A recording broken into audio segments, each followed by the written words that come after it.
चिन्ताहन्तारो यत्पादाम्बुजरेणव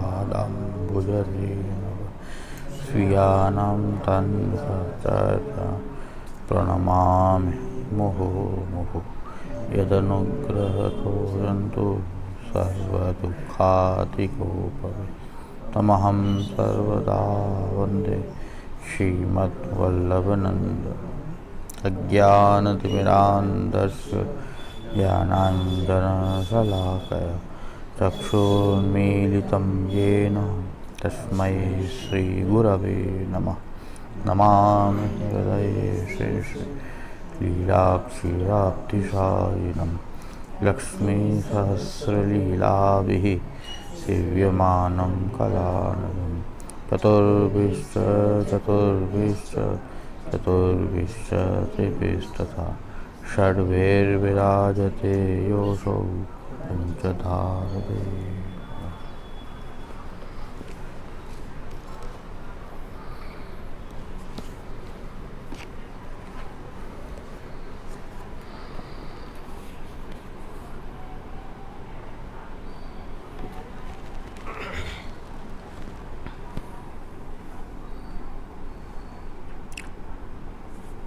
अब श्री आचार्य महाप्रभु के सेवक प्रभुदास जलोटा क्षत्रिय सीनंद के वासी तीन की वार्ता को वह कहते हैं। ये प्रभुदास जलोटा क्षत्रिय लीला में ललिता जी की सखी हैं। मनमत मोदा इनको नाम है। लीला की सामग्री सब सिद्ध करत हैं और विहार लीला की वार्ता में ललिता जी सो वार्ता करी मग्न रहत हैं ताते इनको नाम मनमत मोदा है। तो सीनंद में क्षत्रिय के घर जन्मे सो बरस 13 के भय तब इनको ब्याह भयो। तो स्त्री महाकुपात्र आई तो सबन को गाली दे, जो वस्तु आ पावे सो चुराए के माँ बाप को दे आवे। ऐसे कर प्रभुदास के माए बाप ने देह छोड़ी और सगरे संबंधी उस स्त्री के दुख सो कोई घर में आवे नहीं। सो एक दिन वह स्त्री ने प्रभुदास को कही कि कहूँ तो द्रव्य लाओ। तो प्रभुदास ने कही द्रव्य कहाँ है, मिलेगा तो लाऊंगो। तब स्त्री ने प्रभुदास को मार्यो। प्रभुदास को रीस चढ़ी तो स्त्री को मार्यो। तो स्त्री ने चूरी फोरी मूंड मुंडाए गांव के हाकिम से कही आई कि मैं यह प्रभुदास की अब स्त्री नहीं, तो यह घर में आवेगो तो याके ऊपर मैं मरूंगी। तब प्रभुदास वो आए सो कहे मैं घर छोड़ी के जात हूँ, तेरे मेरे तेरे बेदाओ। या प्रकार बेदाओ करी के गाँव ते निकसी गए। सो राजनगर सिकंदरपुर में आए ता रामदास क्षत्रिय इनकी ज्ञाति को हो तो तहाँ उतरे। सो वो रामदास को मर्यादा मार्गी वैष्णव को संग भयो होतो। सो वो प्रभुदास कछु दिन रहे। सो श्री आचार्य जी राजनगर सिकंदरपुर के पास बगीची हती तहाँ उतरे हैं। सो वो बगीची में प्रभुदास आए।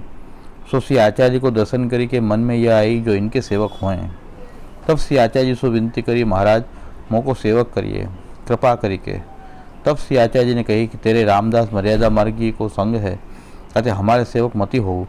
तब प्रभुदास ने कही, महाराज आप कहो तो हो रामदास को हूँ आपको सेवक कराऊँ। तब मोको सेवक करोगे, मेरो कहो रामदास नटेगो नहीं। तब श्री आचार्य जी कहे कहा भयो सेवक कराए, वाको अंगीकार मर्यादा में ही है, परंतु झा रामदास को ले आओ, दोनों को संग ही सेवक करेंगे। तब प्रभुदास के पास आए के कहो कि श्री वल्लभाचार्य साक्षात पुरुषोत्तम हैं, सो पधारे हैं, गांव बाहर बगीचे हैं, तो हम तुम दो जने सेवक हों तो मिली के सेवा करें। तब रामदास ने कही मेरे तो एक वैरागी गुरु है, वह कंठी बांधी है, सो अब दूसरो गुरु कैसे करूं। तब प्रभुदास कहे अब हमारे तेरे न बनेगी, मेरे वस्त्र पात्र देहू। तब रामदास ने कहे कि तुम्हारे लिए सेवक होऊंगो परंतु मैं अपनी टेव न छोड़ूंगो। तब प्रभुदास कहे सेवक तो हो, रीत मति करियो। तब रामदास प्रभुदास दो आए। श्री आचार्य जी ने नभाए के दो उनको नाम सुनाए। तब प्रभुदास को तो श्री आचार्य जी के स्वरूप को ज्ञान भयो, रामदास को न भयो। तब प्रभुदास ने विनती करी, महाराज दोनों को कृपा करके निवेदन करावें। तब श्री आचार्य जी कहे कि रामदास को नहीं। तब प्रभुदास समझी गए, अब कहे मोहि को कृपा करके कराओ। तब श्री आचार्य जी ने प्रभुदास को ब्रह्म संबंध करायो। पाछे भगवत सेवा की प्रभुदास रामदास मिली के कही। तब श्री आचार्य जी कहे अब ही नहीं। कछुक दिन पीछे यह कही कि आप तो श्री गोकुल पधारे। प्रभुदास पुष्टि मार्ग की रीति बतावे, रामदास मर्यादा मार्ग की रीति करे। ऐसे कर कछुक दिन में श्री आचार्य जी के बड़े पुत्र श्री गोपीनाथ जी राजनगर सिकंदरपुर में पधारे। तब रामदास ने विनती करी, महाराज सेवा पधराई दीजिए। तब श्री गोपीनाथ जी ने एक ब्राह्मण के घर श्री मदन मोहन जी हते तो कछु ब्राह्मण को दे के 2 उनको माथे पधराए।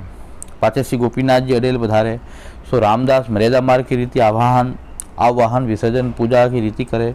पाछे एक दिन प्रभुदास आधी रात्रि को अपनी वस्तु ले भाजी चलियो। क्यों? जो रामदास के संग कहाँ तक माथो पचाऊं, या को तो ज्ञान नहीं। जैसे ही मर्यादा मार्गी ठाकुर श्री गोपीनाथ जी ने पधराई दिए, ताते तहाते चले श्री गोकुल में श्री आचार्य जी को दंडवत किए। तब श्री आचार्य जी ने कही, प्रभुदास आयो। तब प्रभुदास ने विनती करी, महाराज नीठ दुसंग ते छूट्यो। तब श्री आचार्य जी ने कही, हम तो सो पहले ही कहो, वो मर्यादा मार्ग को अधिकारी है तो पुष्टि मार्गी है, भली करी संग छोड़ी के आयो। तब प्रभुदास ने विनती करी, महाराज अब मोको चरणामिन के पास राखो, मैं बहुत संसार में भ्रम्यो। तब श्री आचार्य जी कहे, अब हमारे पास रहे सुखेन। तब ता दिन ते प्रभुदास श्री आचार्य जी महाप्रभु के संग ही रहे।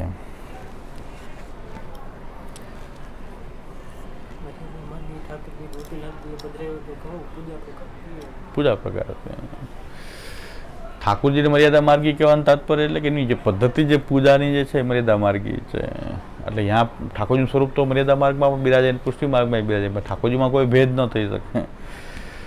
પણ એ પૂજા કરવા માટે પધરાવ્યા એટલે મર્યાદા માર્ગી કે એમને પૂજાની કાંઈક મહાપ્રભુજી સેવાની તો ના જ પાડી હતી। ગોપીનાથજી પણ સમજે કે આની સેવા તો આનાથી નહીં બને, તો ગોપીનાથજી એમને પૂજન કરવા માટે ઠાકોરજી પધરાવ્યા એટલે એમને મર્યાદા માર્ગી। આપણને એવો ભ્રમ થઈ જાય છે કે ગોપીનાથજી પધરાવે ઠાકોરજી મર્યાદા માર્ગી એવો ભ્રમ ઉત્પન્ન કરવામાં આવ્યો છે। હકીકતમાં તો જેવો અધિકારી છે કોઈને પૂજન કરવા માટે પણ ઠાકોરજી પધરાવી શકાય છે। જ્યાં મિશ્રી ભોગ ને અંશક્રી ભોગ ને આ બધું જે ચાલ્યું એ કે તો પૂજનની છૂટ હતી અને એમાં મિશ્રી ધરવાની છૂટ હતી, તો ત્યાં પૂજનના ઠાકોરજી બધાએ પધરાવવા જ જોઈએ। સેવા ન કરી શકે એને પૂજન તો કરવું જ જોઈએ, મિશ્રી વગેરે ધરે ને પૂજન માનીને કરે એમ। તો મર્યાદા એ પ્રકારનો બોધ શ્રી ગોપીનાથજીએ પણ કર્યો છે। અને ગોપીનાથજીએ તો સાધન દીપિકામાં જે સપ્તવિધ ભક્તિ માર્ગ બતાવ્યો છે એમાં પૂજન અર્ચન આદિ પણ સપ્તવિધ ભક્તિ માર્ગના અંગ છે। ગોપીનાથજી એ પ્રકારનો ઉપદેશ કરતા હતા અને ગોપીનાથજી એક વ્યવસ્થિત ક્રમ આપેલો છે, તમે આ 7 પ્રકારની ભક્તિ શરણાગતિમાં કરી શકો છો। કે શરણાગતિમાં એટલે આપણે કાંઈ નહીં કરવાનું, તો શરણાગતિ કેવી રીતે આપણી દ્રઢ થશે? શરણાગતિને દ્રઢ કરવા માટે પણ એક તો ભગવદ આશ્રયને દ્રઢ કરવા માટે પણ 9 ભક્તિમાંથી 7 ભક્તિનું તો આચરણ કરી શકાય સેવા વિના પણ, તો ઠાકોરજીનો આશ્રય દ્રઢ થશે।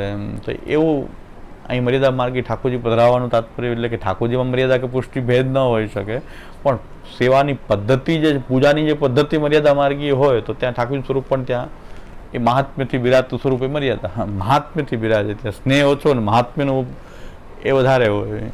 જેમ કે નારાયણ સ્વરૂપ છે, ભગવાનનું જે રૂપ નારાયણ છે એ પૂર્ણ પુરુષોત્તમ છે, પણ એ નારાયણમાં મહાત્મ્ય છે। નારાયણ શેષ સૈયામાં પોયડા હોય, હજારો હસ્તવાળા, હજારો મુખવાળા, એ નારાયણનું જે પુરુષ રૂપ જે છે એને આપણે પલ્લામાં પધરાવીને ઝુલાવી કેમ શકીએ?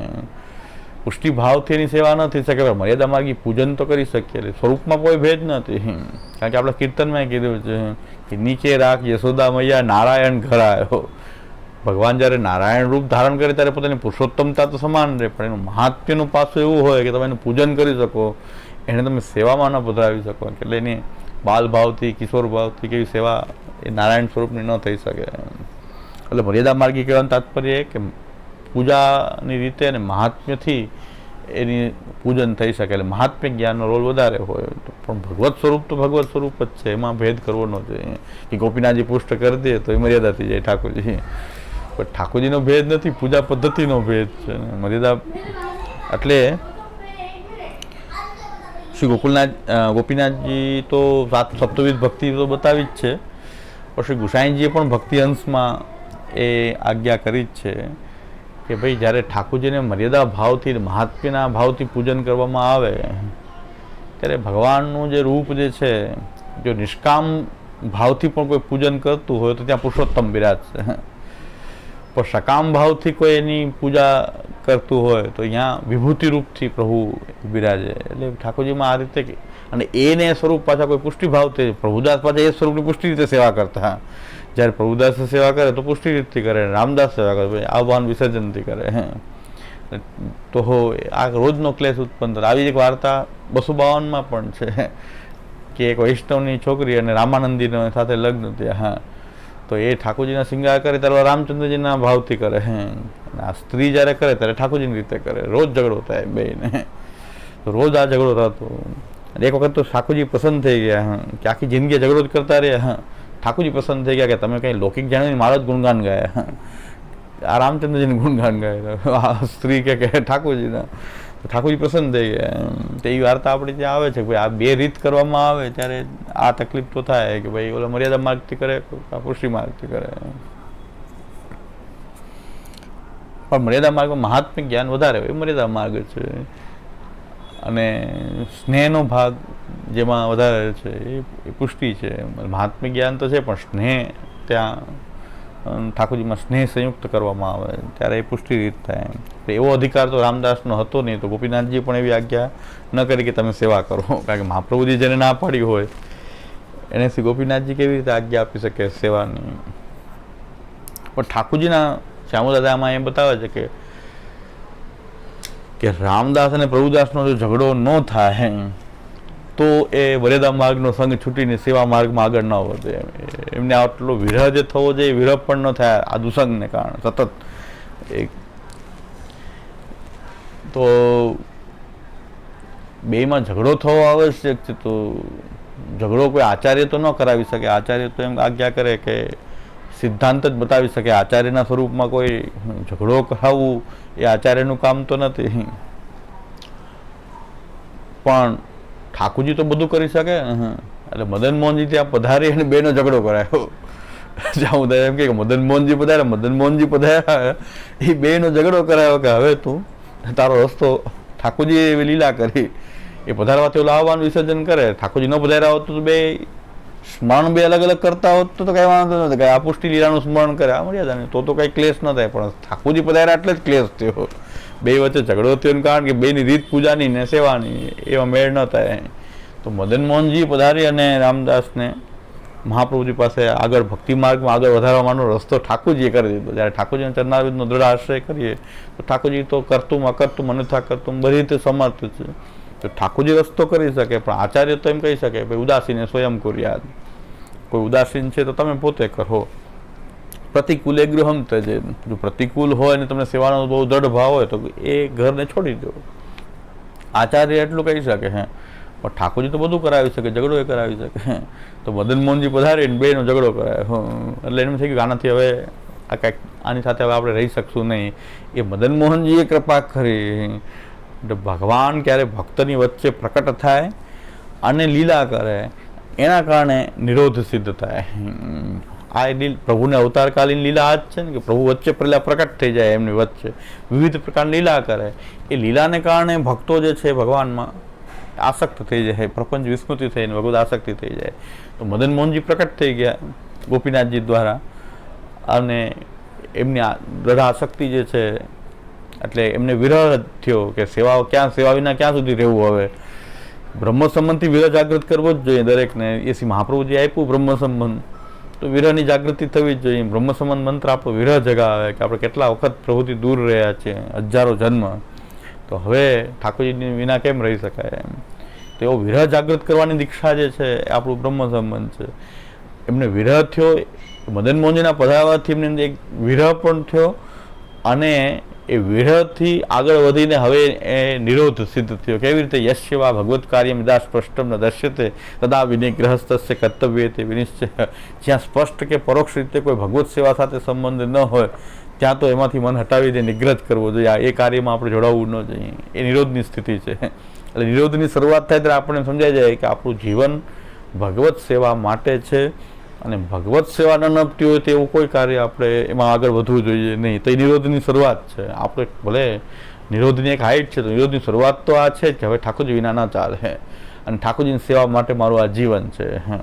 તો એ નિરોધ માર્ગમાં આપણે હવે શરૂઆત કરીએ. એમ પ્રભુદાસજીની પણ આ નિરોધ માર્ગમાં એ શરૂઆત થઈ કે હવે ઠાકોરજી વિના સેવા વિના રહેવાય નહીં. આ સંગ છોડવો પડે તો છોડી દઈએ, સેવા વિના ન રહી શકાય.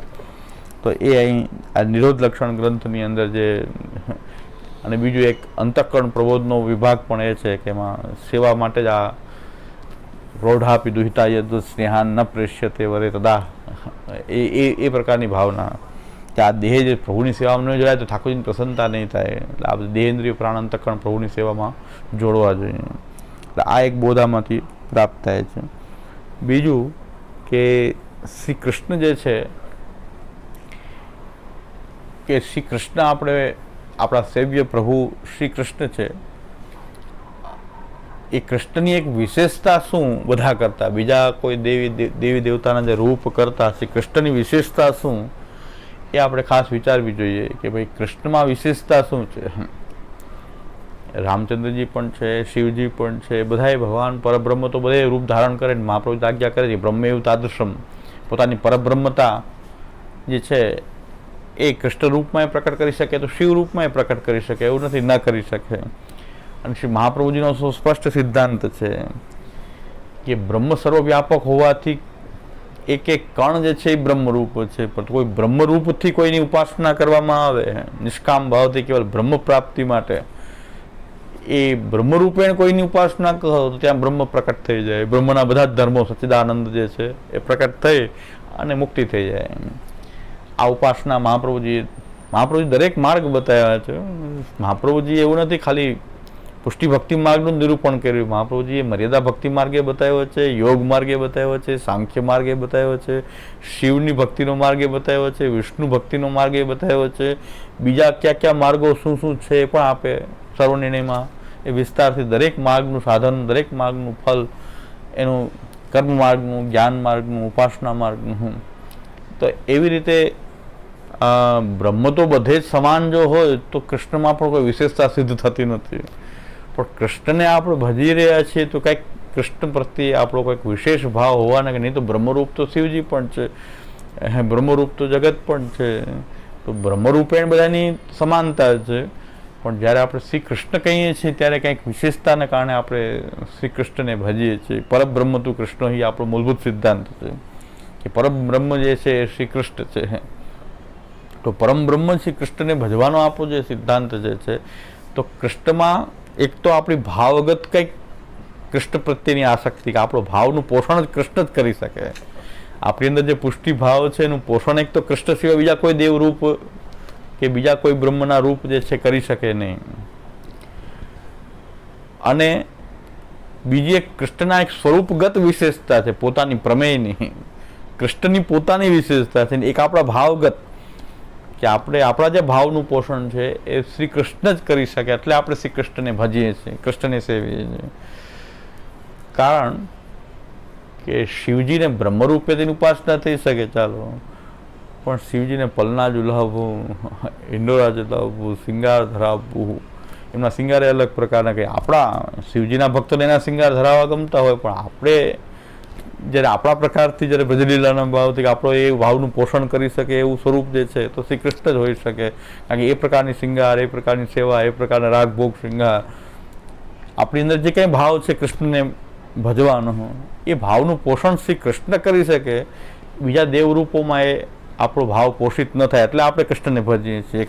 કે આપણે વ્રજભક્તોની જેમ કૃષ્ણમાં પ્રપંચ વિસ્મૃતિપૂર્વક જે ભગવદાશક્તિ જે ભગવાને પોતાના સામર્થ્યથી કરાવી, પોતાની લીલા કરીને કરાવી, એ કૃષ્ણ પાછા નિત્ય બિરાજતા હોવાથી એ બધા જ ભક્તો, નિસ્સાધન ભક્તો, કોઈ સાધન કરી શકે નહીં એવા ભક્તો ઉપર કૃપા કરી ઠાકોરજી. તો આપણે પણ એવા ભાવ કરીએ કે ભાઈ આપણે પણ એવા નિસ્સાધન, કે આપણે કોઈ સાધન પ્રમાણે ચાલી શકીએ નહીં, કે સાધનનો અભિમાન આપણી અંદર છે નહીં, તો એ સાધનના અભિમાનવાળા વગરના જે છે એની માટે તો શ્રી કૃષ્ણ એ સમર્થ છે કે જેમણે એમના અવતાર કાળમાં, એટલે કે સાક્ષાત અવતાર લીલાની અંદર ભગવાને એ જ સ્વરૂપ બતાવ્યું જે આપણને પણ એકદમ અસર કરે છે, કે ભગવાન આપણી જેવા થઈને આપણી સાથે બિરાજે. ભજવાનો ભાવ એવો છે કે એ આપણી જેવા થઈને આપણી સાથે બિરાજે.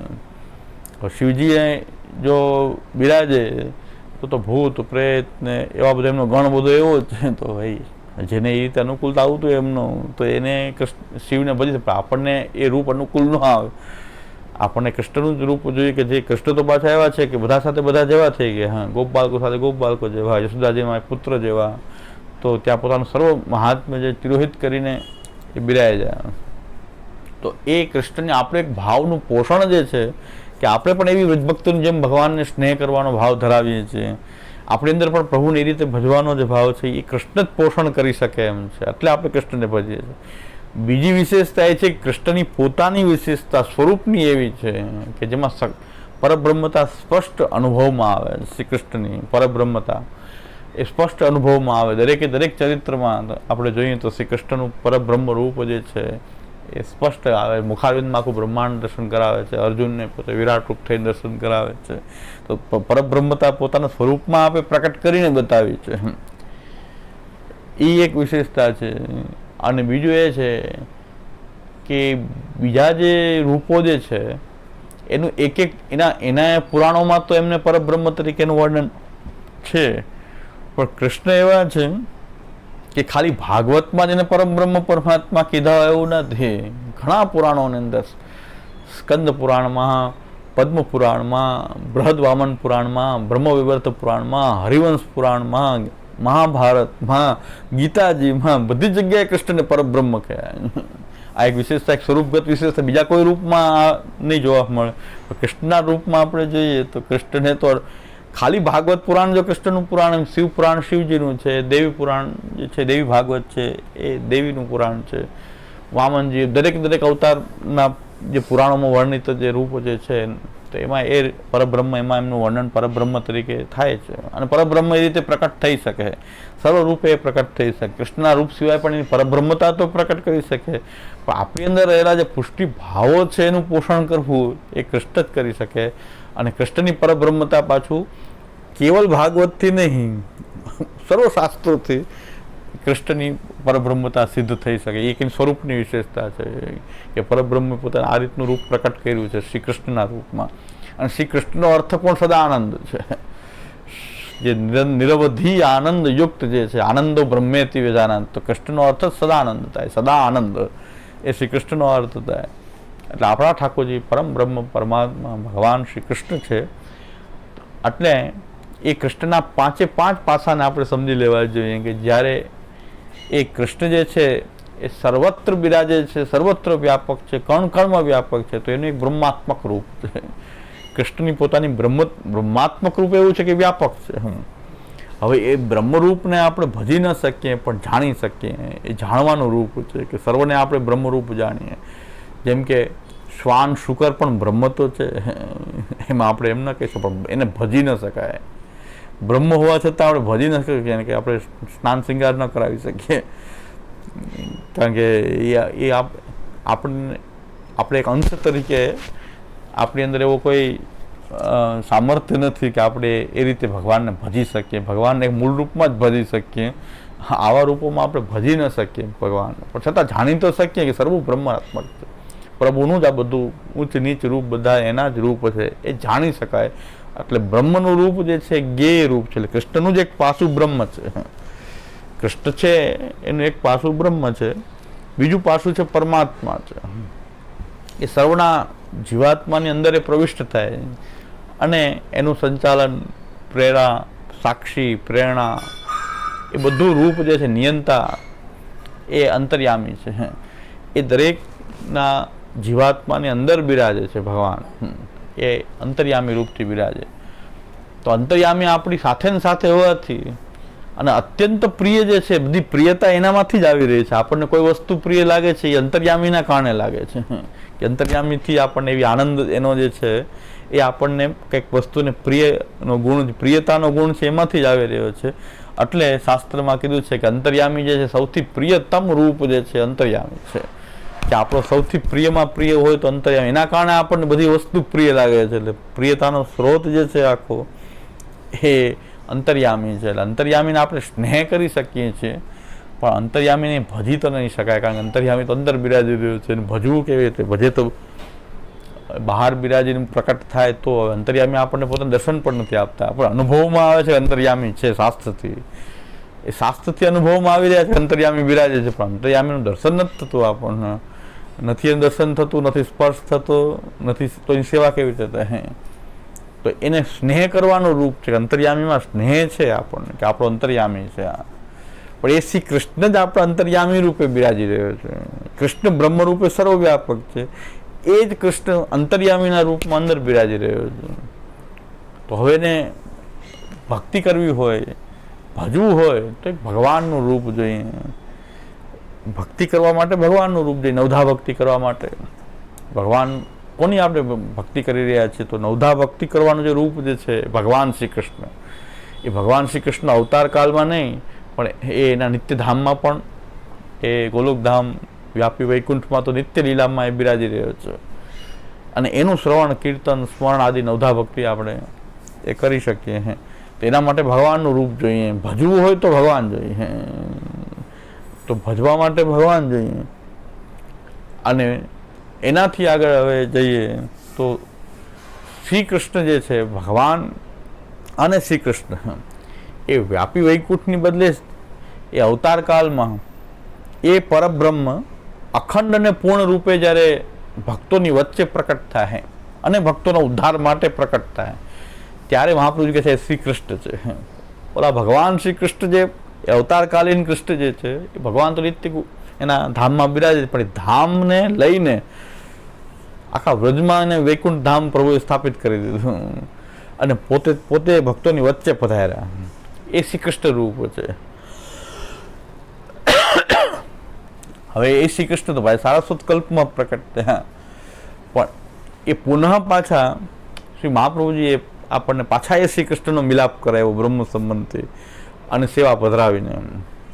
એટલે ઘણા એમ કે છે કે બ્રહ્મ સંબંધ તો અમે ગુરુદેવના ઠાકોરજી સન્મુખ લીધું એટલે બધું સમર્પણ તો ત્યાં કર્યું. એટલે ગુરુદેવના જે ઠાકોરજી જે છે અહીંયા જ અમારે બધી સેવા અંગીકાર કરાવવી જ જોઈએ. એટલે ત્યાં અમારે વિતજા સેવા, તનુજા તો કરવા દેતા નથી, પણ વિતજા તો કરાવવી જ જોઈએ. ત્યાં આપણે સમજવાની વાત છે કે ત્યાં જે સંબંધ થયો છે એ બ્રહ્મ સંબંધ હોવાથી બ્રહ્મ તો સર્વવ્યાપક છે. તો બ્રહ્મરૂપથી એ ગુરુદેવના ઠાકોરજીનો સંબંધ થયો છે, પણ સેવ્ય રૂપથી નહીં. સમર્પણ તો સેવ્ય રૂપમાં થવું જોઈએ ને. આ તો બ્રહ્મનો સંબંધ કરાવવાનું એ કોઈ પણ એક બ્રહ્મના કોઈ પણ રૂપ, સાક્ષાત જે પરબ્રહ્મ શ્રી કૃષ્ણ છે એનો સંબંધ થાય છે. એ પરબ્રહ્મ શ્રી કૃષ્ણ નથી એમ ના કહી શકાય. ગુરુદેવના ઠાકોરજી પરબ્રહ્મ શ્રી કૃષ્ણ છે, પણ સેવ્ય તો અલગ પધરાવવામાં આવે છે ને. સેવા કરવા માટે સમર્પણ તો સેવામાં થવાનું છે. તો તમને સેવ્ય રૂપ શા માટે પધરાવવામાં આવે પુષ્ટિ માર્ગમાં? કે આપણે જે આપણે આત્મનિવેદન કર્યું પ્રભુને, એ બધી વસ્તુ આપણે ઠાકોરજીની સેવામાં સમર્પિત કરી શકીએ. એના માટે જ ગુરુદેવ જ પાછા પધરાવી દે છે ને ઠાકોરજી કે આ તમે ઘરે જ રાની સેવા કરો. તો એ સેવ્ય રૂપ છે. એટલે કૃષ્ણના જે આ 5 પાસા જે છે તો સંબંધ બ્રહ્મથી થાય છે, પરમાત્માથી સ્નેહ થાય છે, ભગવાનની નવધા ભક્તિ થાય છે. શ્રી કૃષ્ણ જે છે એ અવતાર કાળમાં જે પ્રકટ થયા છે શ્રી કૃષ્ણ, એનું આપણે કથા કરીએ છીએ. એ કૃષ્ણની કથા આપણે નિરંતર કરીએ છીએ. અને એ કૃષ્ણ જે છે એ પાછા પુનઃ આપણને શ્રી મહાપ્રભુજીની કૃપાથી જ્યારે ઘરમાં પધારે અને સેવ્યના રૂપમાં, ત્યારે એ સેવ્ય છે એ શ્રી કૃષ્ણ. હવે જ્યારે આપણે જાણવા માંગીએ છીએ બ્રહ્મને, ત્યારે એ બ્રહ્મની અંદર જ બધા તમે ભગવાનને જાણવા ઈચ્છો છો, બ્રહ્મને, એની વ્યાપકતાને, ત્યારે આ જેટલા પણ પાસા જે છે પરમાત્મા, ભગવાન શ્રી કૃષ્ણ અને સેવ્ય રૂપ, એ બધા બ્રહ્મના એ અંગ થઈ જાય છે. અંગાંગી ભાવ આ રીતે દરેકમાં બદલાતો રહે છે. અંગાંગી ભાવ કે તો કેવલ કોઈ જાણવા જ ઈચ્છતું હોય તો પછી બધા જ રૂપ બ્રહ્મની અંદર સમાવેશ થઈ જશે. તો આપણે જ્યારે સ્નેહ કરવા ઈચ્છીએ છીએ તો પરમાત્મા રૂપ જે છે તો આ બધા જ ભગવાનના જ પાસા છે. શ્રી કૃષ્ણ આપણા ઠાકોરજીના જ પાસા છે. તો એ જ્યારે આપણે એને પ્રેમ કરવો હોય તો ત્યારે પરમાત્મા જોઈએ, ત્યારે આ બધા જ પરમાત્માના અંગ થઈ જાય, પરમાત્મા અંગી થઈ જાય. એ જ રીતે પાછા જ્યારે ભગવાનની વાત કરીએ ત્યારે એ ભગવાન, જ્યારે આપણે નવધા ભક્તિ કરવી હોય તો ભગવાન જોઈએ. તો એ ભગવાન જ્યારે આપણે કહેવા માંગતા હોય, કોઈ નવધા ભક્તિ ખાલી કરવા માંગતો હોય તો એની માટે ભગવાન જોઈએ. ત્યારે આ બધા જ એ ભગવાન શ્રી કૃષ્ણ આ બધા રૂપ જે છે એના અંગ રૂપ થઈ જાય અને એ અંગી થઈ જાય. શ્રી કૃષ્ણની વાત કરીએ તો શ્રી કૃષ્ણ જ્યારે એની કથા કરીએ તો કૃષ્ણની કથા કરીએ છીએ આપણે. હું તો બધી કથા કરીએ છીએ તે અવતારકાલીન કરીએ છીએ. સેવા જે છે કૃપૈયે તત્ કથા પ્રદર્શી મહાપ્રભુજી જે છે એ બધી કથાને જીવવાનો પ્રકાર છે, એ સેવા છે. આ સમયમાં કથા થઈ રહી છે, એક તો નિત્ય લીલાની કે ભગવાનની અવતારકાલીન કથા કરીએ કૃષ્ણની, અને એ જ લીલાને પાછી જો આપણે જીવવી હોય તો સેવ્ય રૂપ સાથે જીવી શકીએ આપણે. આ બધા જ પાસા, અને સેવ્ય જ્યારે સેવા કરતા હોય ત્યારે બધા જ ભગવાન શ્રી કૃષ્ણ, પરમાત્મા, બ્રહ્મ બધા એ સ્વરૂપના અંગ છે. આપણા સેવ્ય રૂપના બધા અંગ થઈ ગયા, કારણ કે આપણે સેવા કરવી છે, આપણા સેવ્ય રૂપની કરી રહ્યા છીએ. તો સેવ્ય રૂપ આપણું જે છે એ આપણી માટે સર્વોપરી રૂપ જે છે ને એમાં જ્યારે આપણે સેવા જ આપણો મુખ્ય સિદ્ધાંત હોય, કૃષ્ણ સેવા સદા કાર્યનો સિદ્ધાંત હોય, ત્યારે બ્રહ્મ, પરમાત્મા, ભગવાન શ્રી કૃષ્ણ એ બધા જ આપણા સેવ્ય રૂપના અંદર બિરાજી રહ્યા છે. એટલે આપણા સેવ્ય રૂપ એ મુખ્ય થઈ ગયું. એમાં બધા જ એમાં અંદર આ બધા જ પાસા એના જ છે.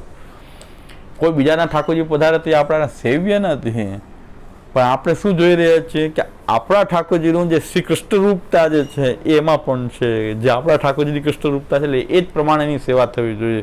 પણ જ્યારે સેવ્યની વાત આવે કે ચિત્ત ક્યાં લાગવું જોઈએ, બીજાના ઠાકોરજીમાં લાગવું જોઈએ કે આપણા ઠાકોરજીમાં લાગવું, ત્યારે તો પછી આપણે ચેતસ તત્પ્રવણમ સેવા, એ તો આપણા પ્રભુમાં જ આપણું એનું ચિત્ત જે છે એ પ્રવણ થવું જોઈએ. અને બીજા ઠાકોરજી કોઈ પધારતા હોય, વૈષ્ણવના પધારે, તે આપણે એ આપણા ઠાકોરજી અને એ ઠાકોરજીમાં કૃષ્ણ રૂપે બે સમાન છે. આપણા ઠાકોરજીને એક શ્રી કૃષ્ણનું જે પાસું છે એ ત્યાં પણ છે. એટલે આપણે બધાની સેવા સમાન કરીએ છીએ, સાથે બિરાજાવીએ, બધું કરીએ. અમુક ઘરમાં એવી રીત છે કે ગમે એના ઠાકોરજી પધારે, આપણા ઠાકોરજી સાથે નહીં પધરાવવા. એક પરંપરા છે એક ઘરની. ત્યાં એવી પરંપરા છે કે અનન્યતા જે આપણી જે આપણા ઠાકોરજીમાં હોય, અને પછી બધી જ સેવા એવી જ કરવી બીજાના ઠાકોરજી પધારે તો, એમાં કોઈ ફેરફાર નહીં કરવો. પણ અનન્યતા આપણો ભંગ ન થાય એટલા માટે કાળજી રાખી અને આપણે આપણા ઠાકોરજીની સેવા કરી. બીજાના ઠાકોરજીને અલગ પધરાવવા, એની મંગલાથી સેન પ્રેમ જે આપણા ઠાકોરજી અરોગે એ જ એમને અરોગાવવું, એ જ શૃંગાર કરવા, એ જ સેવા. પણ એ પ્રેક્ટિકલ બહુ નથી થતું, કારણ કે 5 ઠાકોરજી પધાર્યા હોય તો પછી એમની આપણા ઠાકોરજી સેવા એટલી જ કરવી, પાછી એમની પણ એટલી કરવી, તો કોઈ ઠાકોરજી પધરાવે. આ તો અમે નથી પધરાવતા અત્યારે, હવે ધીરે ધીરે આ પ્રકાર બંધ થવાનો. કોઈ ઠાકોરજી પધરાવવા રાજી જ નથી કોઈ ના, કારણ કે કોઈ બધા ના જ પડે કે આ ન પડે. અમારું માન થાય તો બીજાની સેવા લગભગ હવે, અને હું તો કહું જ્યાં ત્યાં પધરાવવા પણ ન જોઈએ ઠાકોરજી. આપણા ઠાકોરજી જ્યાં સન્માન ન હોય, જ્યાં ઠાકોરજી ધરાડ કોઈને પધરાવવા પણ ન જોઈએ, જ્યાં આપણું સન્માન ઠાકોરજીને ન થતું હોય. તો એના માટે ગોકુલનાથજીએ જે પ્રકાર છેલ્લે બતાવેલો છે, કોઈ ઉપાય ન હોય તો ઠાકોરજીની પટવસ્ત્રથી એ સૂકો મેવો મિશ્રીનો ભોગ ધરવો અને બધી સેવાની ભાવના મનથી કરવી. તો અને ઝારીજીની જગ્યાએ જે લીલો મેવો ખાસા કરીને આખો પટવસ્ત્રથી ભોગ ધરી દેવો અને બધી સેવાની મનથી ભાવના કરવી. કારણ કે પ્રભુ તો ભાવરૂપથી પણ અંકાર કરે છે. પણ જ્યાં આપણા ઠાકોરજીનું સન્માન ન હોય, જ્યાં પધરાવવા તો ન જ જોઈએ.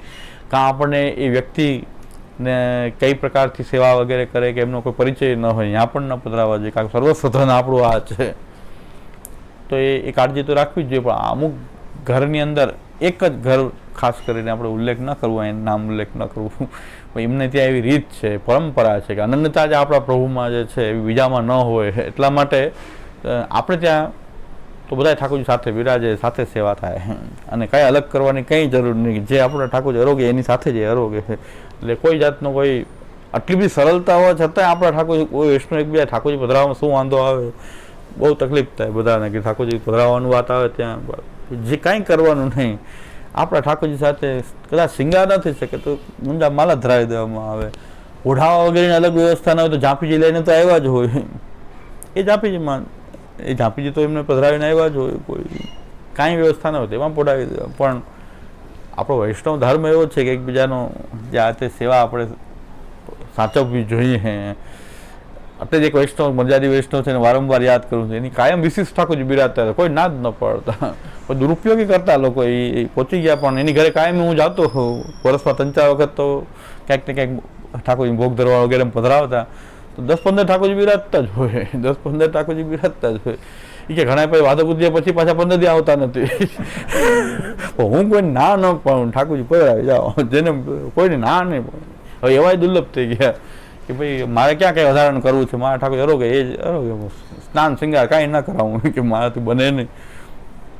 તો ગુંજા માલા ધરાવીને પણ મારા ઠાકોરજી જે અરોગે એની સાથે જ બધા ભોગ અરોગે, મંગલાથી સૈન કરીને જે આપણા ઠાકોરજી અરોગે એ જ બાજુમાં એ બિરાજે અને એ પણ અરોગે. સ્નાન અંગવસ્ત્ર કરાવી દે. ગુંજા માલા એમ કહેતા કે હું કોઈ ના પણ પધરાવી જાઉં, જેને પધરાવે પણ ઘણા પાછા 10-15 દી બીજા કાઢી નાખે સૂતક ઉપરાંત. અને એક બે ઠાકોરજી અહીંયા એવા બિરાજતા કે 5-5, 7-7 વર્ષથી કે પધરાવા જ નથી આવ્યા હજી સુધી, તો એ બિરાજતા. પણ એ હવે દુર્લભ છે, કારણ કે હું ખૂબ જોયા એમને, એમ સાથે વર્ષમાં 4-5 વખત જવાનું થતું, પણ ઠાકોરજી એટલા બધા બિરાજતા જ અલગ, એક ચોકી આખી અલગ જ હોય એવી એક ચોકી કરાવેલી હતી, ચરણ ચોકી એવી કે જેટલા ઠાકોરજી બધામાં સમાવેશ થઈ જાય એવી બાજુમાં. પણ આપણે ત્યાં આપણા ઘરમાં તો પહેલેથી આવી છૂટ છે કે આટલા બધા ઠાકોરજી બિરાજતા તો આટલા ભોગ ધરીએ તો કેવી રીતે સેવા કોઈ પધરાવો, ઉમી પધરાવો થાય તો આ રીતે સાવ ના પાડી દે કોઈ. પણ આપણા ઠાકોરજી સાથે તો કોઈ પણ ન બિરાજે, આપણા જ ઠાકોરજી સેવા કરે એવો અમુક ઘરમાં ક્રમ છે. એટલે એમને સારો એમની એવી ભાવના છે, તો એમાં આપણો વાંધો નથી. આપણે કંઈ ભાવનાને તો આપણે કોઈ કંઈ કહી ન શકીએ, પણ તો ત્યાં સુધી એમાં એવું કહે છે કે એ લોકો કે ભાઈ ભોગ સમાન જ આવવા જોઈએ, પાછળ એ સિવાય સમાન જ થવી જોઈએ, પણ સાથે નહીં, એ અલગ, એમનો પ્રકાર અલગ કરવો, એક અનન્યતાના પ્રકાર છે. આપણે મનથી અનન્યતા એવી રાખવી જોઈએ કે આપણું જે સેવ્ય રૂપ છે એનું જે કૃષ્ણ રૂપનું પાસું છે, બે સમાન હોવાથી સાથે બિરાજી રહ્યા છે. આપણા જ પ્રભુનું કોઈ એક પાસું છે, કૃષ્ણ રૂપનું પણ એક પાસું તો છે. કૃષ્ણ અનેક રૂપથી પ્રકટ થયા છે, અનેક રાસ મંડળ રચના રચી ખેલે છે નંદકુમાર, તો અનેક રાસ મંડળમાં બિરાજ્યા છે, તો આપણા ઠાકોરજી અનેક રાસ મંડળ રચીને બિરાજી રહ્યા છે. તો આપણા જ પ્રભુને એમાં એના કૃષ્ણાત્મક પાસાને જોવું, સેવ્ય રૂપના પાસાને નહીં. ચિત્ત તો આપણા ઠાકોરજીમાં જ પ્રવણ થવું જોઈએ, પણ કારણ કે એ તો 10 દી પધાર્યા હોય, 15 દી પધાર્યા હોય, એમાં ચિત્તમાં ન લગાડાય ને, ચિત્ત તો આમાં જ લાગેલું રહે. પણ જ્યારે એને સેવા કરીએ ત્યારે બે શ્રી કૃષ્ણ રૂપથી સમાન છે એવા ભાવથી આપણે સાથે જ પધરાવવાની આપણે ત્યાં તો રીત છે પહેલેથી, ભાઈ સાથે જ બિરાજે, સાથે જ રોગે.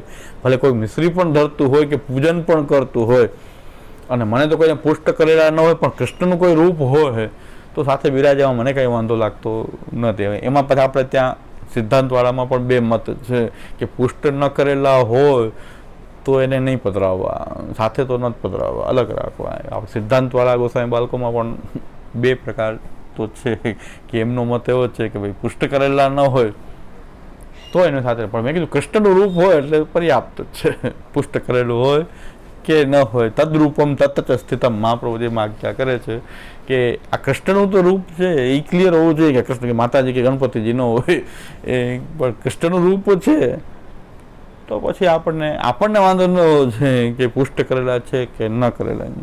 આના ઉપર ઘણો વિવાદ થયેલો છે, વિવાદાસ્પદ વાત છે, પણ હું તો એવું સ્પષ્ટ હજી માનું જ છું કે કૃષ્ણના રૂપમાં મહાપ્રભુ જે એમ કે છે તદરૂપમ તત્ત સ્થિતમ. અને પછી પુષ્ટ કરવાની બહુ પૃષ્ઠ પેષણ કરશું તો ગોસ્વામી બાળકો પુષ્ટ કરે છે કે નહીં સવાલ છે ને પાછો, તો એ નહીં થઈ ગયું ને પાછું. પુષ્ટ કરે છે કે નથી કરતા એ પાછો ક્વેશ્ચનેબલ વાત તો આવી જ જશે પાછી કે પુષ્ટ કોણ કરે છે, એ ઝાંપી ખોલીને આમ જોઈને પાછા આપી દે તો એ કે એમ તો પુષ્ટ થઈ જાય, તો પછી એ પ્રશ્ન ઉપસ્થિત થશે.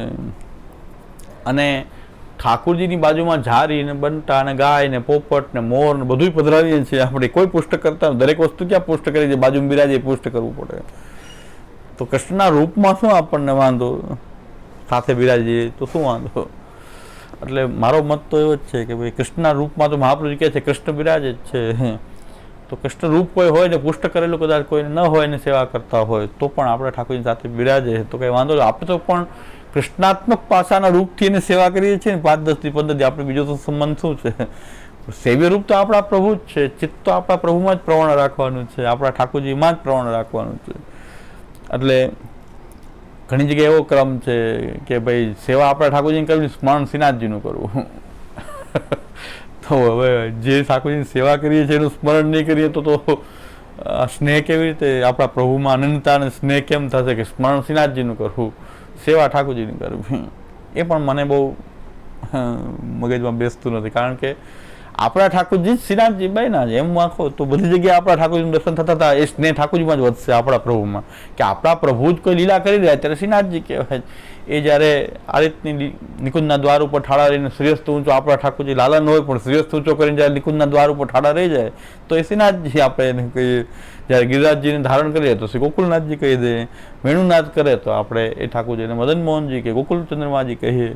પણ છે તો આપણા પ્રભુ જ કરી રહ્યા છે, એવું દરેકમાં એના કૃષ્ણાત્મક પાસાની અલગ અલગ આ લીલા, આપણા પ્રભુ જે સેવ્ય છે એનું કોઈ કૃષ્ણાત્મક રૂપ, આ બધું એના પાસા બધા કૃષ્ણના જ પાસા છે. કૃષ્ણની લીલાના અલગ અલગ રૂપ છે, પણ મૂળ રૂપ જે છે આપણા પ્રભુ જે છે સેવ્ય છે, એટલે ચેતસ તત્પ્રવણમ સેવા. તો જ ચિત્ત એક જગ્યાએ, કે ચિત્તમાં બે થઈ જાય, કે સ્મરણમાં તો શ્રીનાથજીની યાદ કરું, સેવા ઠાકોરજી કહો તો ચિત્ત પાસે બે જગ્યાએ આપણું એ રે, અને ગૌણ મુખ્ય ભેદ થઈ જાય પાછું. આપણું ચિત્ત એવું છે, આપણે એવા છે, ઠાકોરજીમાં કાંઈ નથી ગૌણ મુખ્ય, પણ આપણે તરત જ આપણી જે દુષ્ટ મનોવૃત્તિ આપણી એવી છે કે કયા સ્વરૂપને મુખ્ય કહી દે, અને ઓલા ઠાકોરજીને ગૌણ બનાવી દે, શ્રીનાથજીને મુખ્ય કરી દે, ઠાકોરજીને ગૌણ કરી દે, એવું આપણે તો કરતા હોઈએ છીએ. એવું ન થાય એના માટે એક જ ઉપાય છે કે જે સ્વરૂપની આપણે સેવા કરીએ છીએ કથાકાલમાં એનું જ સ્મરણ કરીએ, અને જ્યારે બીજા ભગવત સ્વરૂપો અલગ અલગ લીલાના કોઈ રૂપ હોય એ બધામાં આપણે આપણા ઠાકોરજીના કૃષ્ણાત્મક, આપણા ઠાકોરજીના 5 પાસા છે, બ્રહ્મ, પરમાત્મા, ભગવાન શ્રી કૃષ્ણ અને સેવ્ય. એને કૃષ્ણાત્મક રૂપ એનું જ છે. આ અલગ અલગ ઠાકોરજી જે છે એના કૃષ્ણાત્મક રૂપના એ કોઈ પાસા છે. એ રીતે આપણે જોઈએ તો અનંતતા આપણામાં ઠાકોરજીમાં જ રહે, ચિત્તનું પણ પ્રવણતા થાય અને નિરોધ પણ સિદ્ધ થાય. એ રીતે આખો આ વસ્તુ અહીં સમજાવવામાં આવી છે. આ ઓનલાઈન હમણાં આપણે ટ્રેક મૂકે છે, એટલે પ્રશ્ન એવો આવ્યો કે આ તો શ્યામુ બાબાએ પ્રવચન કરેલા છે ને એ ભૂદાસ જલોટા. મેં કીધું એ તો હું સ્પષ્ટ પહેલેથી કહું છું, હું નથી કરતો, આ ખાલી સિમ્પલ સરળીકરણ કરીએ. મેં કીધું એ જ છે, એમાં કોઈ શંકા નથી. એટલે એને સરળતાથી સમજવાનો પ્રયત્ન કરીએ છીએ. અને ફરીથી કહી દો પાછું ઓનલાઈન આ જાહેરાત કે શ્યામુ બાબાએ કરેલા જ છે ને આ પ્રવચન. મેં કીધું એ જ છે, પણ આપણે તો આપણી ભાષામાં એને સમજવાનો પ્રયત્ન થોડું સરળ કરીને, બાકી છે તો આ જ. હજી પાછી સ્પષ્ટતા કહી દઉં, નવું નથી. મારી પાસે તો કાંઈ કે બુદ્ધિ જ મારી તો ચાલતી જ નહોતી, એટલે કે જે કાંઈ છે ગુરુ કૃપાનું જ પરિણામ છે. બીજો લાગ્યો જે કાંઈ વિવેચન છે બધું કદાચ આવા તો એમના જ પ્રવચન આપણે તો રિપીટ કરીએ છીએ, કદાચ ન હોય તો પણ બધું એમનું જ છે. આપણે કેવલ જૂઠણ માત્રથી થોડા ઘણા છાંટા ઉડેલા એમાંથી કલ્યાણ થઈ ગયું. આખું તો કાંઈ ગ્રહણ નહીં પડે, થોડા ઘણા છાંટા ઉડેલા છે એ તો છે, બધું છે એ ગુરુનું જ છે અને એમનું જ આપેલું છે બધું. એટલે કદાચ જે કાંઈ કોઈને લાગતું હોય કે બહુ સુંદર વિવેચન કર્યું, મેં કીધું મારું નથી, સુંદર હોય મારું નથી, ભૂલ હોય મારી હોય, એમાં કોઈ કંઈક નગર એના દોષારોપણ કંઈક મારી વર્ણન કરવામાં ભૂલ થઈ હોય તો એ મારી પોતાની હોઈ શકે. એટલે એ સ્પષ્ટતા કરી દઉં કે આ તો બધું એમનું જ છે. કદાચ આ ન હોય ને બીજા પ્રવચન એમાં જે બધું એમના પાસેથી લીધેલું જ છે, એના વગર તો કાંઈ થઈ શકે એમ નથી. અને એક મોટી ઉપલબ્ધિ છે કે યોગ્ય આવા મહાન ગુરુ પ્રાપ્ત થવા એ બહુ મોટી ઉપલબ્ધિ છે. કે અજ્ઞાન તિમિરાંધસ્ય જ્ઞાનાંજન શલાકયા ચક્ષુરુન્મિલિતમ, અજ્ઞાન જે છે દૂર કરી દે અને જ્ઞાનનો પ્રકાશ કરે. શ્રી મહાપ્રભુજીને સમજાવે, મહાપ્રભુજીની વાણીને સમજાવે અને મહાપ્રભુજીના સાચા અર્થને સમજાવ્યો. બાકી કેટલા બધા પળ જામી ગયેલા હતા મહાપ્રભુજીની વાણીની ઉપર, કેટલા બધા પળ જામી ગયા હતા કે સાચું શું જ ખબર ન પડે. એટલા બધા પળ લાગી ગયા કે વાણી તો મૂળ ક્યાં દબાઈ ગઈ. મહાપ્રભુજીની વાણી તો ક્યાં ને ક્યાં દબાયેલી હતી, એની કોઈ મહત્તા નહોતી. ખોટી પરંપરાઓ અને એટલી બધા પળ જામેલા હતા. આ પૂજ્ય શ્યામુદાએ બધા પળને દૂર કર્યા અને વાણી, મૂળ વાણી બધાની સામે મૂકી. તો બધું એમનું જ આપેલું છે. બીજા ઘણા બધા વિદ્વાનો કે વિદુષીઓ હશે, પણ મેં કીધું મારા મને વિદુતા કે વિદુષી તો નહીં, પણ વિદુતા પણ તો બિલકુલ નથી. પણ ગુરુની કૃપાનો કોઈ છાંટા જે છે એમાંથી આખું જીવન ચાલી રહ્યું છે. એટલે આપણે જે કંઈ કોઈ એમ લાગતું હોય કે પ્રવચન કરી શકીએ છીએ તો એ કેવલ થોડાક છાંટા માત્રથી. એટલે આ પ્રભુદાસ જલોટાની વાર્તામાં બધા જે પાસાઓ જે છે આપણા પ્રભુના પાસાને પણ આપણે સમજીએ. દરેક વાર્તા માટે, દરેક વાર્તા શ્રી કૃષ્ણની કથા છે. એટલે આપણા પ્રભુ જે છે એમની જ કોઈ કથા છે આ દરેક વાર્તા છે. નથી આમાં કોઈ ભગવદી કે નથી કોઈ શ્રી મહાપ્રભુજીની આ ડાયરેક્ટ કથા નથી, પણ મહાપ્રભુજી પણ કેવી રીતે કૃષ્ણથી જોડી રહ્યા છે એ વાર્તાઓથી સ્પષ્ટ થાય કે આપણને બધાનું જોડાણ મહાપ્રભુજી, શ્રી મહાપ્રભુજીએ પ્રભુદાસ જલોટા મહાપ્રભુજી પાસે રહેવા આવ્યા તો મહાપ્રભુજી એમને કૃષ્ણની કથા જ સંભળાવી અને પોતે જે સેવા કરે છે એની પરિચર્યા દ્વારા એમને પણ એ સેવાથી જોડી દીધા. મહાપ્રભુજીની પાસે કોઈ રહે તેમને કૃષ્ણ કથા સાંભળવા મળે, મહાપ્રભુજી પાસે બીજું કાંઈ ના મળે. શ્રી મહાપ્રભુજી પાસે તો કૃષ્ણ કથા જ સાંભળવા મળે. અને ઉપરાંત આ ભગવત સેવા ઠાકોરજીની આ પોતે કરી રહ્યા છે અને એની કોઈ પરિચર્યા ત્યાં રહેવા આવી ગયા એટલે શું થાય કે શ્રી મહાપ્રભુજી સેવા કરી રહ્યા છે, બાકીની પરિચર્યા જે કંઈ પ્રાપ્ત થાય સાથે રહેવાથી, એ તો આપણે ત્યાં ભક્તિવર્ધનીમાં બતાવ્યું છે. અતસ્થેયમ હરિસ્થાને તદીયૈ સતત્પરેહિ અદુરે વિપ્રકર સેવા યથાચિત્તમ ન દુષ્યથી. ભગવત ભક્તો સાથે નિવાસ પણ કરી શકાય છે અને એની પરિચર્યા પણ કરીને સેવા ન થશે તો પરિચર્યા દ્વારા અલગ સેવ્ય સ્વરૂપ પ્રભુદાસ જલોટાએ અહીં પધરાવ્યું હોય એવું વાર્તામાં આવતું નથી કે અલગ સેવ્ય સ્વરૂપ નથી પધરાયું, કારણ કે મહાપ્રભુજીની પાસે અડેલ આવીને જ એમણે નિવાસ કર્યો. તો મહાપ્રભુજીની સેવામાં જેમ આખો પરિવાર સેવા કરતું હોય, એક ઠાકોરજી બિરાજતા હોય ને આખો પરિવાર સેવા કરતું હોય, એવી રીતે મહાપ્રભુજીની ઘરે જ્યારે કોઈ રહેવા માંડે તે પરિવારના સદસ્યની જેમ જ મહાપ્રભુજી જે કંઈ પરિચર્યા સોંપે એ પરિચર્યા કરે અને પોતે કૃષ્ણ કથા જ એમને સંભળાવે. મહાપ્રભુજી તો પાસે કોઈ રહે તેમને કથા તો કૃષ્ણની જ સાંભળવા મળે. તો સેવા કથાથી જોડાઈ ગયા. જે આપણી જે સાધના પ્રણાલી છે એમાં બરાબર પાછા એ જોડાઈ ગયા. સૈવ્ય સ્વરૂપ ન પધરાયું, બ્રહ્મ સંબંધ આપ્યું, છતાં પણ આપે પોતે પોતાની સેવામાં એમને અને પોતે સેવામાં આપ કરી રહ્યા છે ઠાકોરજીની સેવા, અને એમાં પ્રભુદાસ જલોટા પણ જોડાઈ ગયા છે સેવા કથા અને પરિચર્યામાં. એટલે એમને પણ સેવ્ય સ્વરૂપ મહાપ્રભુજીના સેવ્ય સ્વરૂપ સાથે જ એમને સેવા પ્રાપ્ત થાય. અત્યારે આપણે નિધિ સ્વરૂપોના જે લિસ્ટ જોઈએ છે એમાં પ્રભુદાસ જલોટાના ઠાકોરજી પણ બિરાજે છે. હવે જે હોય વાર્તાની અંદર આપણને એવું પ્રાપ્ત થતું નથી, પણ અત્યારે જે લિસ્ટ જોઈએ છે રમણલાલજી મહારાજનું, તેમાં લગભગ પ્રભુદાસ જલોટાના ઠાકોરજી પણ ક્યાંક બિરાજે છે. ક્યાં બિરાજે ઉલ્લેખ ના કરાય, પણ બતાવે છે કે પ્રભુદાસ જલોટાના ઠાકોરજી છે. હવે વાર્તામાં તો શ્રી મહાપ્રભુજીના ઘરે રહેવા આવી ગયા તો મહાપ્રભુજીની સેવા કથાની સાથે એ પણ જોડાઈ ગયા. મહાપ્રભુજી પોતાની કથામાં સેવામાં બધાને જોડી દેતા હતા. જે મહાપ્રભુજી સાથે રહેતા, દામોદરદાસજી પણ રહેતા, કૃષ્ણદાસ મેઘન પણ રહેતા, એ બધાને મહાપ્રભુજી પોતે સેવા કરે એની સાથે એમને પણ જોડી દે. કારણ કે એક પરિવારની અંદર બીજું કે પરિવારની અંદર આપણે બધાએ મળીને સેવા કરી. દરેકના અલગ અલગ ઠાકોરજી હોય એવો ક્રમ નથી. પરિવારમાં અલગ અલગ બધાએ ઠાકોરજી પધરાવે અને અલગ અલગ સેવા કરે. એ તો આપણો મેળ ન હોય એકબીજાને તો વાત અલગ છે કે અલગ ઠાકોરજી પધરાવે. અલગ રહેવા જઈએ કે આપણે એકબીજાને ભળતું ન હોય તો આપણે અલગ ઠાકોરજી પધરાવીએ. પણ ઘણા લોકો એવો પ્રચાર કરે છે કે દરેકના ઠાકોરજી અલગ હોવા જોઈએ. ત્યાં ભાવ શું બતાવે છે કે આ મારો પતિ ના તારો પતિ. તો પાછળ ત્યાં લૌકિકતા ન લૌકિક પ્રભુ કૃષ્ણ, આ તારો પતિ મારો પતિ. પછી દર્શન નહીં કરવાનું, એકબીજાને જોવાનું નહીં કે હું મારા પતિ એને શું કામ જોઉં. એ પુષ્ટિ માર્ગની આપણી સંપ્રદાયની આવી કોઈ રીત નથી જે કોઈ ભગવતી બનીને આવો પ્રચાર કરીને લોકોને આવો ઘરમાં આટલો ક્લેશ ઉત્પન્ન કરાવે છે. સેવા બધા સાથે મળીને કરે તો પ્રભુને કેટલું સુખ થાય. એની બદલે તારા ઠાકોર જુદા મારા ઠાકોર જુદા, હું તમારા ઠાકોરજી ન જોવા દઉં તો મારા ઠાકોરજી ન જોવા દો, સામગ્રી અલગ કરવાની, બધું અલગ કરવાનું. તો એક ઘરની અંદર આ બધું જે છે એ સેવાના કારણે જે છે એ થોડોક મારો પતિ છે ને હું સેવા કરું પડે એવો ભાવ મહાપ્રભુજી કહે છે. ડાયરેક્ટ તમને પતિભાવનો અધિકાર છે જ ક્યાં? પહેલાં તો સર્વભાવે ન ભજનીયો. તમને ડાયરેક્ટ તમારા ઠાકોરજી આ સ્વામીજીનો પતિ છે ને, તમને ડાયરેક્ટ હજી એવો અધિકાર મળ્યો નથી. કારણ કે તમે લીલામાં નથી, અત્યારે તમે સંપ્રદાયમાં છો ને સંપ્રદાયની રીત મહાપ્રભુજી એવી પ્રકટ કરી છે કે એક ઠાકોરજી બધા જ. અને તમને કોઈ તમારા એ ઠાકોરજીમાં તમારા પોતાના સેવ્ય જે કાંઈ ભાવ હોય એનું પોષણ કરવા એ સમર્થ જ છે. તમને ભક્તોદ્ધારક રૂપે એ તમને પણ તમારા ભાવનું પોષણ કરવા સમર્થ છે. પણ પરિવારના બધાના અલગ અલગ ઠાકોરજી પધરાવવા એવી રીત મહાપ્રભુજીએ પ્રકટ કરી નથી.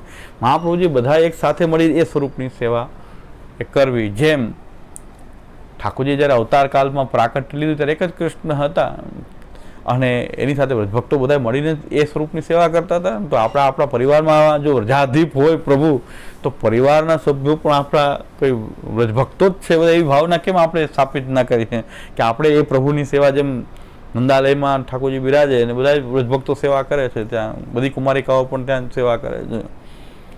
તો ત્યાં એમ અલગ અલગ ઠાકોરજી તો નથી. અને ભક્તોદ્ધારક રૂપે દરેકને અલગ અનુભવ કરાવવા એ સમર્થ હોય તો એ જ સ્વરૂપ પાછું ભક્તોદ્ધારક રૂપે દરેકને અલગ અલગ પણ ભાવનું પોષણ કરે છે. જેમ કે વાર્તા પ્રસંગમાં આવે છે કે પદ્મનાભદાસજીની એક બેટીને ઠાકોરજી નથી પધરાવ્યા, પણ એમના લગ્ન થયા તો એ બધી સેવા કરે છે. બધી સેવાની બધી રીત કરે, સ્વરૂપ નહીં. પદ્મનાભદાસજીને વિચાર આવ્યો કે આ સેવા કેમ કરે છે, ઠાકોરજી તો પધરાવ્યા નથી. સાસરે ગયે એટલે એને જેમ એને પિતાના ઘરમાં જેમ જોઈએ એમ સેવાની રીત એમને ચાલુ કરી દીધી. આવા વૈષ્ણવ પ્રસાદ પણ લેવડાવે ને સેવા કરે. પદ્મનાભદાસજીને ખબર પડે કે ઠાકોરજી પધરાયા નથી, આ સેવા કેમ કરે? તો પદ્મનાભદાસજી ત્યાં ગયા તો એમણે કીધું શું સમય છે? કે રાજભોગ આવ્યા છે કે કોઈ પણ ભોગ આવ્યા છે? પદ્મનાભદાસજી કીધું ઠાકોરજી છે નહીં, ના કરે છે કેવી રીતે? તો એ ટેરો ખોલીને એ જ્યારે જોયું તો જે પોતાના જે ઠાકોરજી મથુરાધીશજી એ જ ત્યાં બિરાજી રહ્યા છે. અને ત્યાં એમને બેટીને ત્યાં પણ એ જ મથુરાધીશજી, કારણ કે એમને પિતાની અહીંયા જે સ્વરૂપ જોયા એની જ ભાવના કરી એને સેવા કરી. કેટલો દ્રઢ ભાવ! ઠાકોરજી ન હોવા છતાં કેટલો દ્રઢ ભાવ કે મથુરાધીશજી બિરાજે જ છે, મારી સાથે જ છે.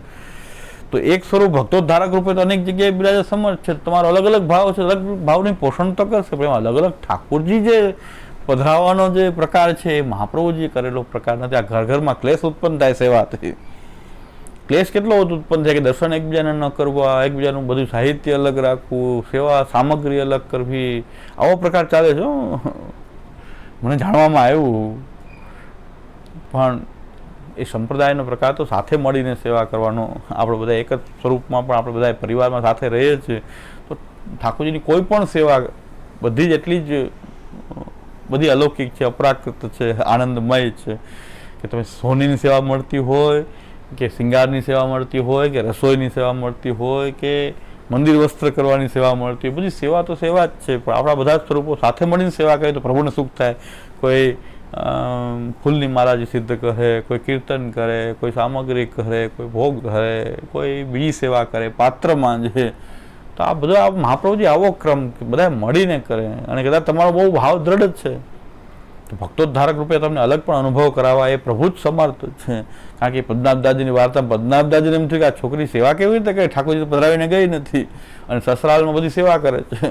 વૈષ્ણવ પ્રસાદ પણ લેવડાવે. વૈષ્ણવ પણ વાત કરી હોય પદ્મનાભદાસજીને કે પ્રસાદ લઈને આવ્યા તમારી છોકરીને ઘરે, કે ઠાકોરજી ક્યાં છે એને કરે? તો કેમ? તો ઠાકોરજી ન હોવા છતાં એટલો દ્રઢ ભાવ છે કે પ્રભુ મારી સાથે બિરાજી રહ્યા છે. આપણા સાક્ષાત પ્રભુ આપણે બિરાજતા આપણો એટલો ભાવ નથી. એને તો નથી તો ધરાવ્યા જ નથી સ્વરૂપ, પણ એમને તો મારા પ્રભુ કે જેમણે પિયરમાં જે દર્શન કર્યા હોય એ જ ઠાકોરજી મારા ઠાકોરજી છે. એમણે સેવા શરૂ કરી દીધી.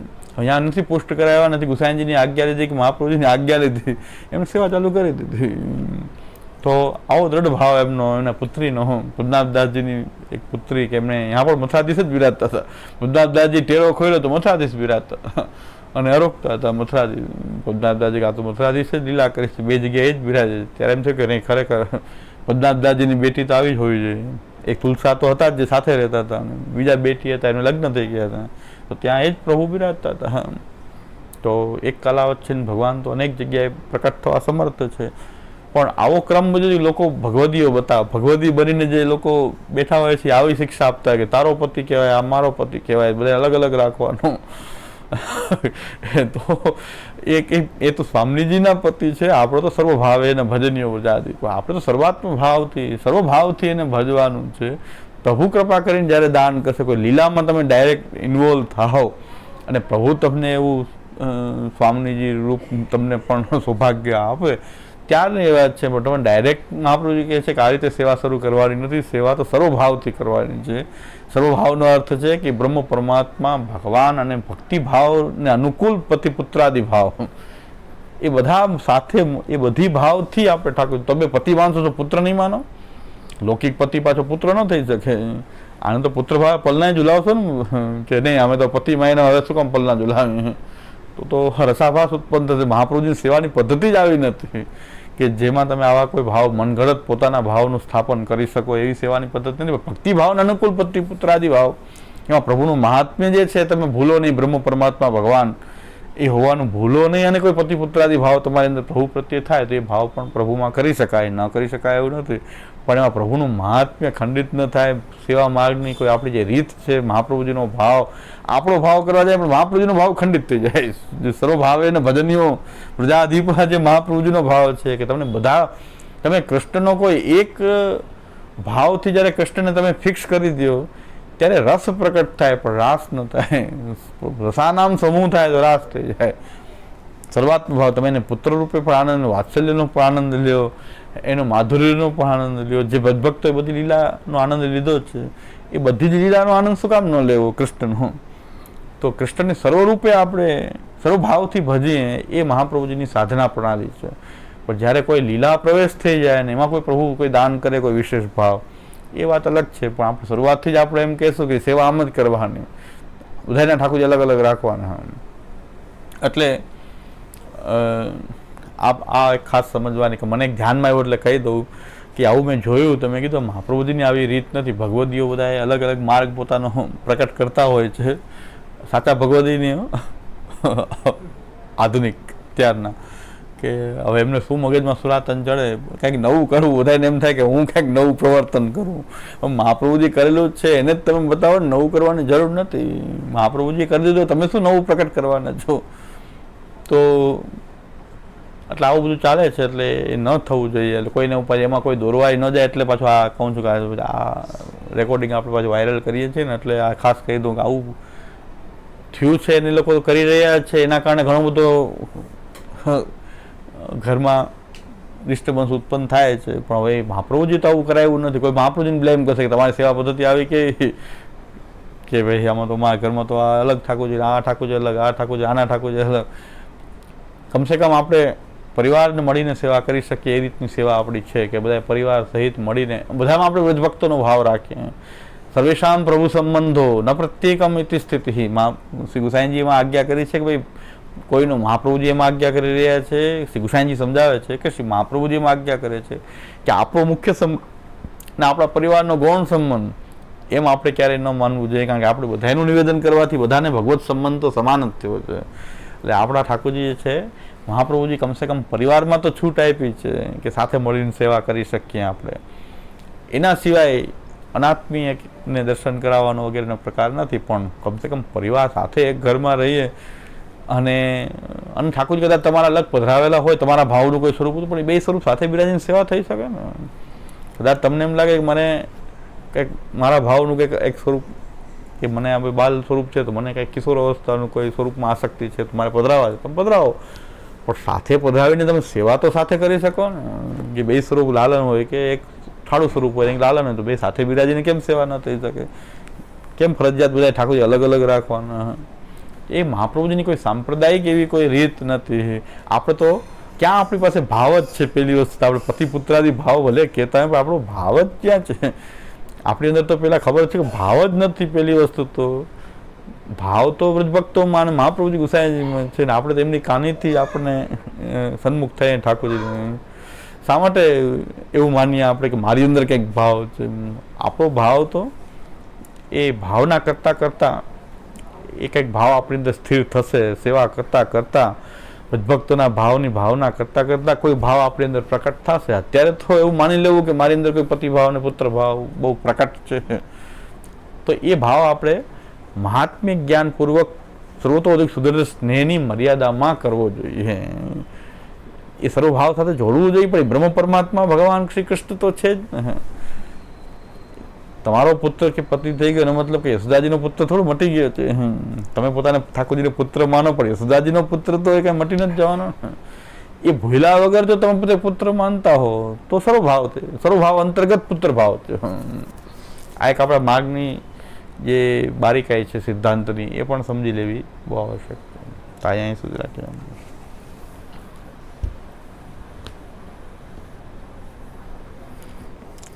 જડૈન ચરણન કેરો ભરોસો, જડૈન ચરણન કે શ્રી વલ્લભન ચંદ્ર છટાબિન સબ જગમાં ભી અંધેરો ભરોસો.